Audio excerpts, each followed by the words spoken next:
All right, I'm rolling. You rolling? Yep. Okay. Here's the, obviously you're driving up to the garage. Adam, we're going to put 3 cans underneath this gable end, and we're going to put 2 sconces out, probably dark to match the house. And that Lighting. that upper gable will be shakes. Yeah, the upper gable is going to be shakes just like this one right here. So that's, as far as lighting goes, that's what we're going to expect pulling into the garage. And as we come around the house, you'll have a sidewalk, obviously, that comes around from the garage. And then right here, we'll have the 2 sconces, one on each side of the windows, and then we'll have 2 recessed cans on both sides of the rake up underneath in the soffit. We'll have some recessed cans there. And that's what your shakes will look like on the garage, above the garage doors.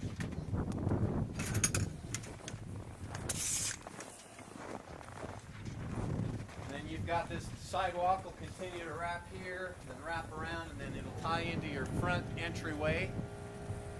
Put some recess cans right here. And then we'll put 2 sconces on each side of the door there of the entryway.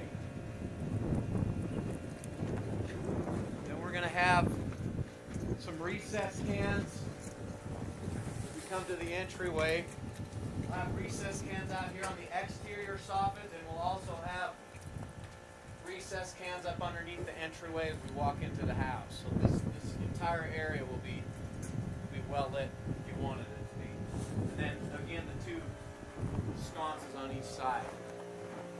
More for decor than anything, but I think they'll look good. Okay, stand there at the front door. Let me just give them some perspective. So I can't get all this in my video. I'm up too tight, but so you got entry pillars, and then your entryway. Okay. And we need to talk to you about how to finish the underside of these lids. We think tongue and groove is the choice, but we need to talk to you about that. Yeah.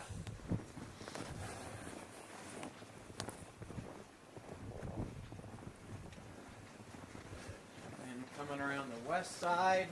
Talk to them about the rock and the extra rock.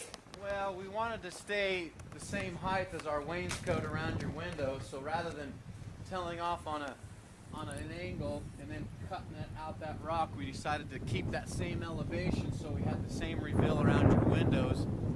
And then it broke up this foundation because we had a lot of foundation showing on this west side of the house. So now it's all covered up, it looks nice. As we come in and do our landscaping, it'll all tie in together really nice, and you just won't have an ugly, foundation popping out right here. Perfect. So we had more rock, because of that. A significant more. I mean that's quite a bit of square footage, but it'll be worth it. It'll look right. Looks really good, as you can see coming around. And then the rock will step down underneath. The rockers are still working right now, but it'll step down underneath your decks and then go keep that same elevation all the way around the front of the house. On this side of the house, on the west side, we're going to have some corbels, some supports that'll go up underneath that pop out there under the rake wall. The rake wall, and that'll help, for aesthetics, and it'll give us that bold architectural look. But those will be put on after the siding. The siding will go just like you saw, vertical, maybe break it up a little bit at the top, but I think on this side we'll pretty much stay vertical with a couple long horizontal bands. Mm-hmm. And the horizontal bands are all 2x rough sawn. Rough sawn.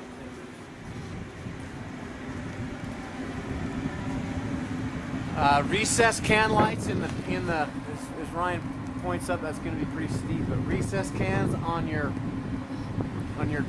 dormers, underneath those lids for light, and then sconces everywhere else underneath. So on the walkout, on the main level, sconces, underneath sconces, and then we're going to put one big spotlight on each dormer on both sides of this great room so that you can flip it on and have it shine down to the river. Up there in the top corner. Yep, right in the top corner.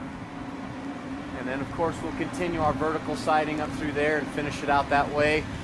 We'll have heat tape and gutters. You can see where the ice is right now. Here, walk through there so I can get up in there. Zoom in on that eye. Just talked to the electrician and we're planning on heat tape off of those eaves and rain gutters. So we'll tie them in together, we'll bring it down back wall and underneath the deck.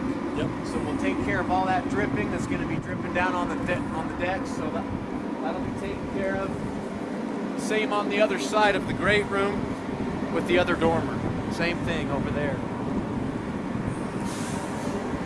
So anywhere we have ice dripping on your deck, we're going to make sure that we take care of that with rain gutters and heat tape. Let me just poke my camera in here and show them what's going on.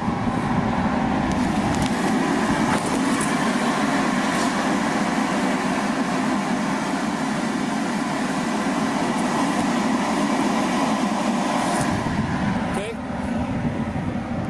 then moving around the side of the house, the same thing here.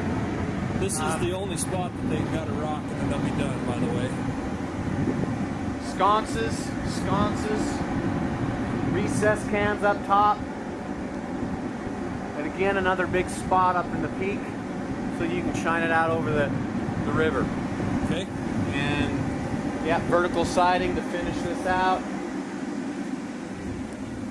And of course we'll talk about landscaping and things like that. Right here we'll probably bring in some big boulders and have a fairly steep retention wall, but it'll backfill that against the house so where you can see the rock is on the foundation. We'll come up in there a little ways and we'll figure out a possible sidewalk right there, and then of course your patio will all be stamped out here underneath these walkouts. Talk about the hot tub a little bit. And the hot tub area is going to be right here because if you put one over on that side, you have to go through the bedroom to get to it every time. So we decided to put it on this side out the sauna area, and we can either leave it under the deck, or we can put some conduit and run it out here and work it into incorporate it kind of into our landscape and in our patio and put you closer to the river, which is